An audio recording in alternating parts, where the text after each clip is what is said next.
In the midst of such increasing fragmentation, how do we learn to live with and care for our neighbor with whom we deeply disagree?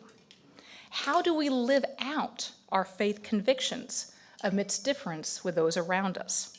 And how should the faithful think through the reality of pluralism in public life? This report and our speakers tonight will grapple with these questions both from a personal and a scholarly perspective.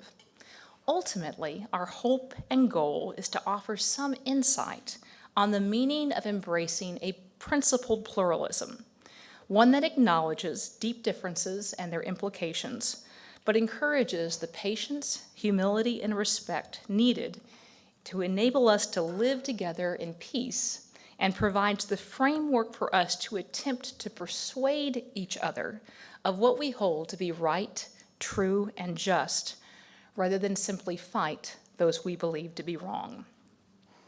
If political, philanthropic, and religious leaders are operating off a paradigm that suggests our pluralistic future requires a weakening of faith commitments, not only will they be undermining the potential contributions Christianity has to offer in a pluralistic context, the message they send will promote the very kind of self-interest and fear many of them find so problematic. Even with a rise of religious disaffiliation and the headlines and shifts that has brought about, we should not forget that America remains a profoundly religious nation. The civic impulse must be to tell a story of faith as an asset in our future. In our interviews, we heard from Christian leaders who told moving stories of extraordinary countercultural acts of public service and interpersonal acts of faith-motivated grace. It turns out that there are great resources within Christianity to build bridges. As Reverend Joseph Darby told us, quote, "If we are who we claim to be, if we are devotees of Jesus who said, 'Love your neighbor as yourself,' we ought to be able to offer a voice of moderation and an extended hand and a tolerant spirit. It is more difficult for religious communities, as with any other community, to think about and act in public life in a healthy way if actual or proposed public policies infringe upon their fundamental freedoms, including the free exercise of their faith." Important. We think it's obvious that our nation is more pluralistic, and we see that as potentially a very good thing. And we're wanting to think about how we as Christians understand what it means to live and interact in this pluralistic society. And that's where the issue of religious freedom comes in. One piece of pluralism, and a large piece of pluralism that we looked at, was religious pluralism. And indeed, to have a religiously pluralistic society, you have to have, as Michael talked a little bit about, you have to have robust religious freedom, because it's not possible to allow multiple religions to flourish if you don't have a system that allows for them to exist and flourish and in some ways compete with one another. So one of the things that was really encouraging to me, lots of encouraging things coming out of this report, but one thing, as we're talking to people from so many different perspectives, so many different understandings, a very pluralistic group of people that we talked to, was just this reminder that pluralism can be so healthy for us as Christians. I think many Christians, as Michael mentioned, almost feel like it's a threat to us as people of faith if people have faith other than ours. But so many of the people we interviewed reminded us that a healthy pluralism allows people to grow in their faith. And actually, if there are people who don't share your faith, you need to understand your faith better so you can explain it to them, so you can have those conversations.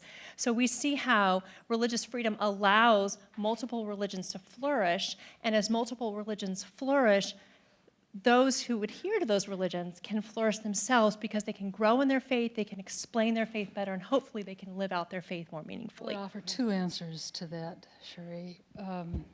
Two thoughts. Neither of them are answers, I'm afraid. The first is an evangelical answer.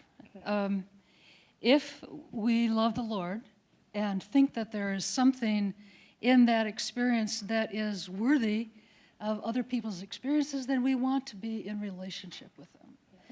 But to really, truly be in relationship, as many people said in the report, we have to be in a place of listening and engagement. So let's start with that one.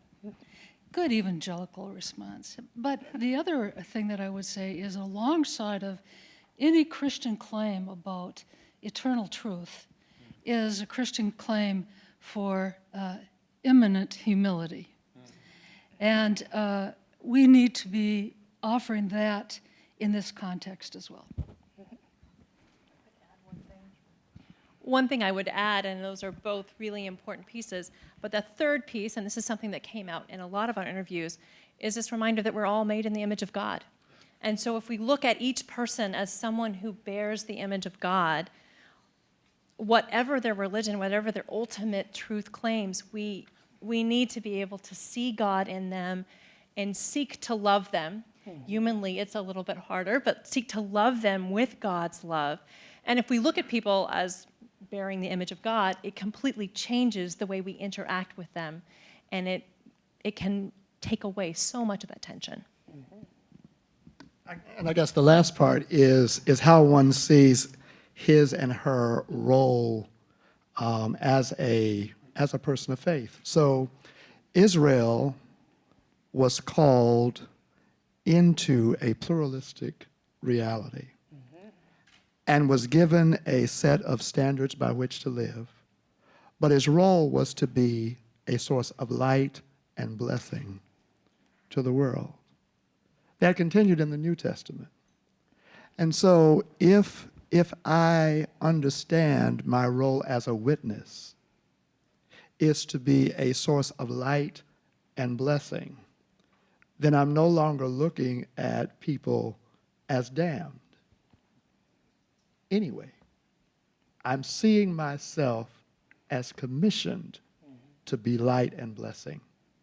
And I understand that part of that is how I show humility and compassion and justice to my neighbor. So one of the things that's encouraging to me in our current moment is that if people who claim to be Christians actually are living out their Christianity, it's not a civil religion, but it's a meaningful, life-shaping faith, they're much more likely to actually live out what God is teaching. They're much more likely to live out love for God and love for neighbor. And we might actually get to a point where we live out the ideals behind a lot of the American experience that we really haven't lived out particularly well as a nation. One of the things that I would say is your freedom and my freedom to believe what we believe is guaranteed only inasmuch as someone else has the freedom to believe the exact opposite. So I start there. And if I do not affirm that person's right to believe differently than me, I am diminishing my own freedom. So that's number one. And I think that needs to be heard. Number two, when you read the scriptures in those passages, not even getting to the layer of exegesis here, but God was speaking to Israel and saying, "You are my people. This is how I want you to live because you have experienced me. And by doing this, you live among others who live differently. And in doing so, in the way that you live, you are a light and blessing." God does not even legislate it to others. He challenges his people to be light and blessing. So I think that is something that we in America, in American Christianity, because we've operated in Christendom where we're allied with the empire. That has changed. And so how do we now live out our beliefs as light and blessing?